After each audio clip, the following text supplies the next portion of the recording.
want to introduce you to our next speaker, who you've already met before, and that's Dr. Barry Castleman, who will speak to us about efforts in Italy. Dr. Castleman. So what's happening in Italy is that, unlike most of the world, the Italians consider death on the job potentially a criminal matter.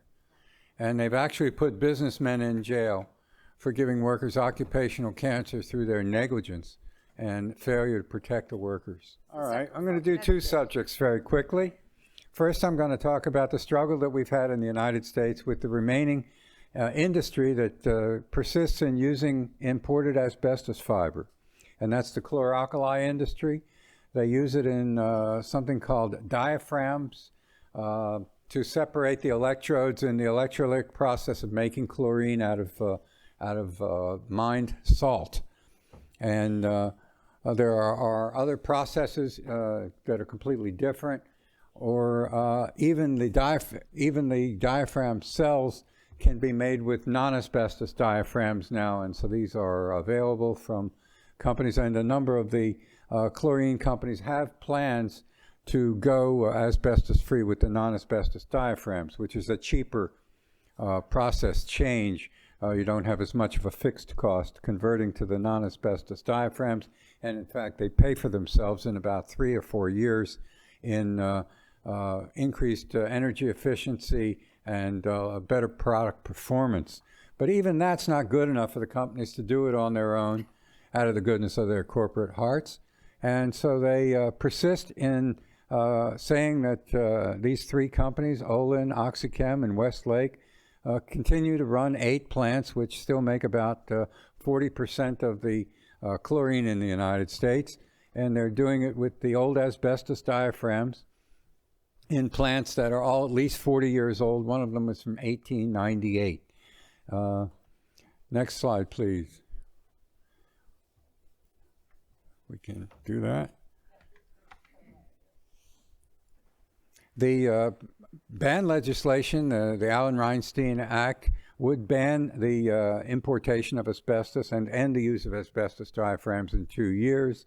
EPA regulations would do about the same thing, although they'd probably be challenged in the courts and might take longer.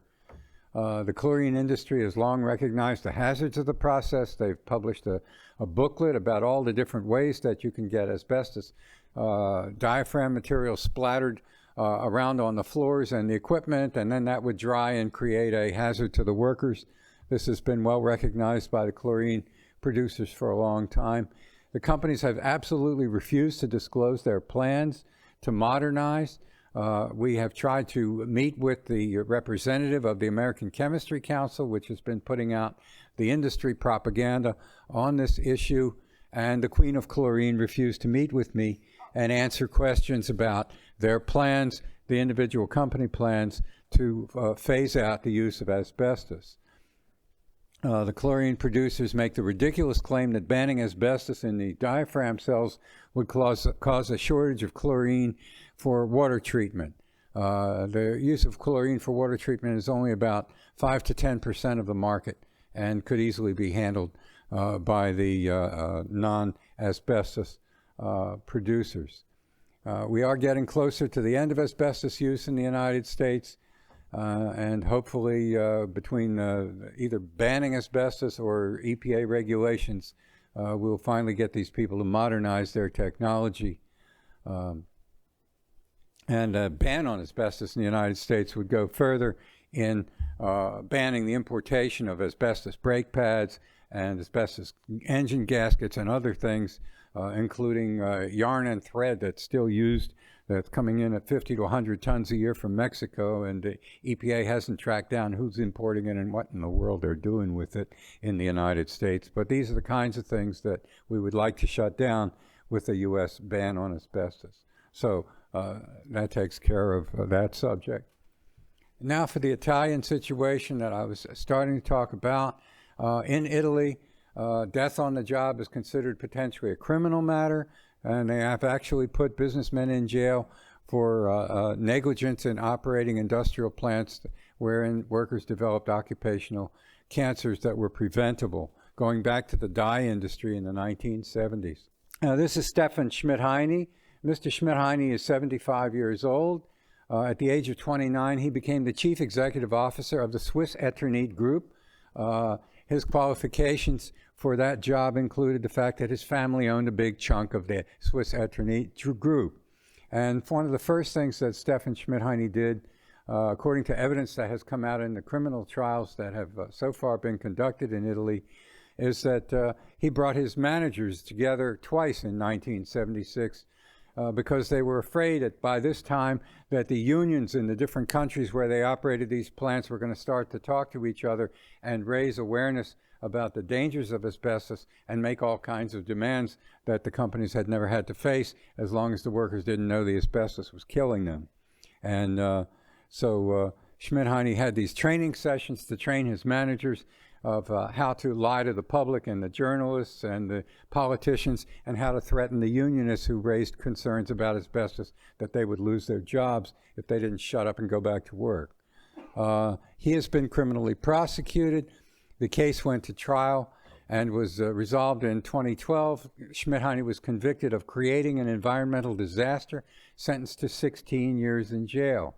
The case then went to the Court of Appeal, and the Court of Appeal added some deaths in Naples that hadn't been included in the hundreds of deaths from Casale Monferrato and other parts of Italy, and raised the sentence to 18 years in jail, blaming Mr. Schmidt-Heine for having run a cover-up that delayed the ban on asbestos in Italy by 10 years.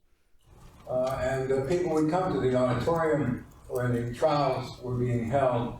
All of the people in Casale have been affected by this situation. Something like 3,000 deaths in a town of 35,000 from Mesothelioma. Everybody knows somebody who's had this happen to them. And so the trial, Schmidt-Heine's conviction was overturned on the last appeal in 2014 on the grounds of a legal technicality that the statute of limitations for prosecution of creating an environmental disaster runs 10 years after the closure of the plant in 1986. And so the convictions were thrown out. But by that time, the legendary prosecutor who had filed the original cases had filed murder charges against Schmidt-Heine. Murder has no statute of limitations in Italy. And so those trials then, after fighting through the courts for 4 years about how it was going to be resolved, is going again. It was determined that there would be 4 separate trials, one in each of the regions of Italy where the deaths had occurred. 2 of those trials have now been concluded. Schmidt-Heine was convicted in Turin in 2019, sentenced to 4 years in jail. He was convicted in Naples in a second trial this year and sentenced to 3.5 years in jail. And the Turin trial, the original conviction, has been upheld on its first appeal. And the big trial is for the 392 deaths in Casale Monferrato. That case is now in its final stages. The defense is putting on their case. The prosecutors have completed putting on their case. And a verdict is expected in the next couple of months.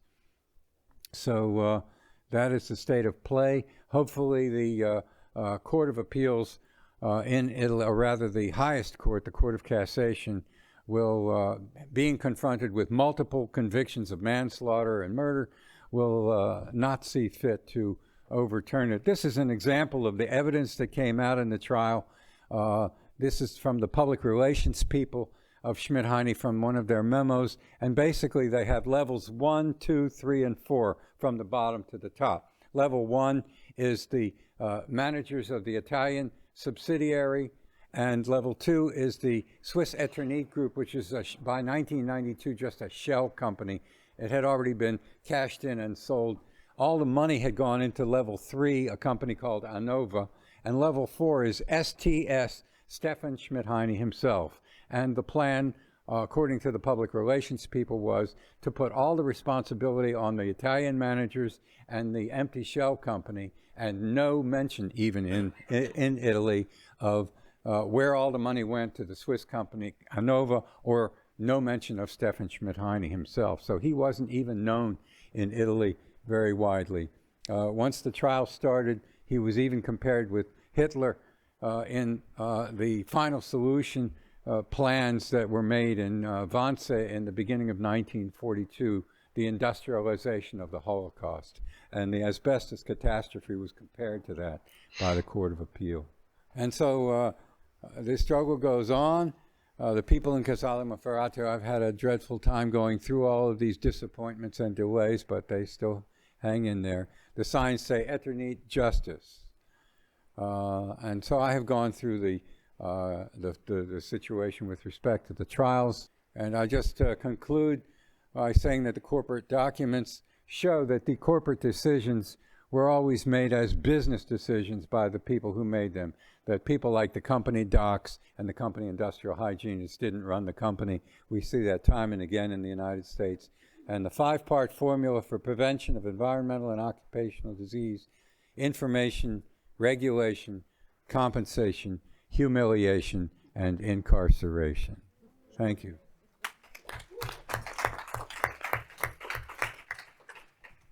Thank you, Dr. Castleman. Always entertaining, and we appreciate you staying abreast of all those developments with that fine gentleman.